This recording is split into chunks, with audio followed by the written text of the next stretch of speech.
ისნის რაიონის გამგეობას წალენჯიხის ქუჩაზე წყალკანალიზაციის რეაბილიტაციის და გზის საფარის მოწყობის სამუშაოები ჰქონდა დაგეგმილი, თუმცა ბიუჯეტის არ ქონის გამო პროექტის დროულად განხორციელება ვერ მოხერხდა. ადგილობრივ მოსახლეობას არსებული ვითარება ქალაქის მერის მოადგილემ და ისნის გამგებელმა გააცნეს.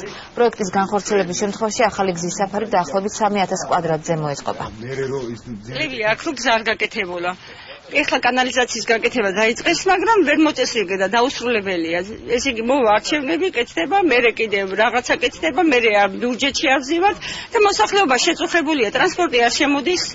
არანაირი ტრანსპორტი არ გვაქვს და ესე იგი რა ვიცი, სოფლებში უკეთესი პირობებია ვიდრე აქ თბილისში. მოგიხსენებათ, რომ 2014 წლის ბიუჯეტი ქალაქ თბილისის საკრებულომ არ დაამტკიცა, რაც რეალურად საფრთხეს უქმნის იმ ახალი პროექტების და ინიციატივების განხორციელებას, რომელიც დაგეგმილი იყო ქალაქ თბილისის მერიისა და გამგეობების მიერ. მოუწოდებთ საკრებულოს, რომ დროულად მიიღოს ქალაქის ბიუჯეტი, ვინაიდან როგორც აღნიშნე, ბიუჯეტის არ ქონა ქალაქისთვის სერიოზულ შეფერხებებს იწვევს იმ სოციალურ თუ ინფრასტრუქტურული პროექტების განხორციელებაში, რომელიც დაგეგმილი ჰქონდა ჩვენ 2013 წლის ბოლოს.